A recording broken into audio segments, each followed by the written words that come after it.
بتعبطي يا بنت؟ انت فين كل ده؟ والنبي يا ابله بلف لك على كعوب رجليا لما كعوب رجليا فقفقت، اعمل ايه؟ مش لاقياه. يا سلام، انت هتعمليهم عليا يا بنت؟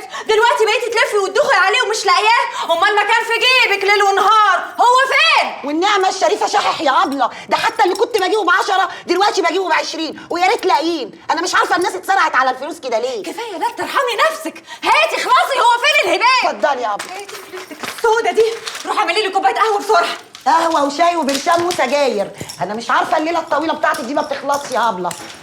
بصي يا ابله بقى، انا هعمل لك لقمه ترمي بيها عظمك افيد من كل الكلام ده. ايه قولك بقى؟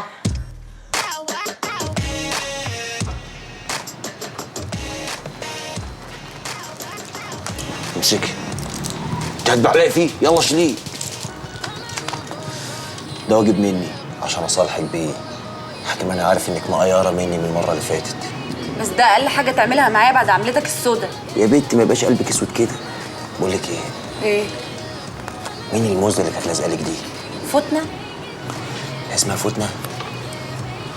دي فتنه قوي، فتنه خالص، فتنه على الاخر. البنت دي سكتها ايه؟ بتحب واحد من صغيرها وبتموت فيه. ايه المشكله يعني؟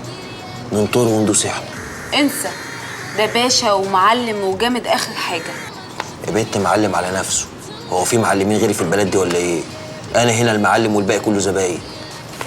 قلت لي بقى اسمه ايه الزبون ده؟ اسمه افندينا. افندينا؟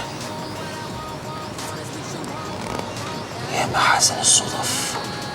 ما لقيتش غير ورقة البفرة اللي تقول فيها الكلام ده؟ هي أفنديهم. ومالها ورقة البفرة؟ ده حتى في الخير. بس انت جيتي بسرعة قوي، أنا قلت يعني هتتقالي شوية تعملي فيها كده، طلعتي واقعة.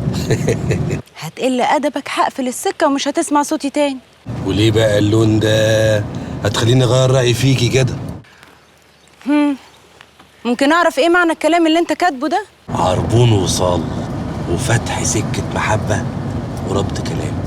ومش شايف إن الطريقة دي قديمة شوية؟ أصل أنا غاوي طرب أصيل. يعني ناوي تغني عليا؟ لا يا حبيبي، ماليش فيه. إيه رأيك في عادة شاعرية قديمة من بتوع زمان؟ مش عارف ليه طالبة معايا أقضيها معاك أبيض وأسود. وماله؟ نقضيها وأنت ونصيبك بقى، يا تبقى أبيض يا تبقى أسود. يتوب علينا ربنا. باي.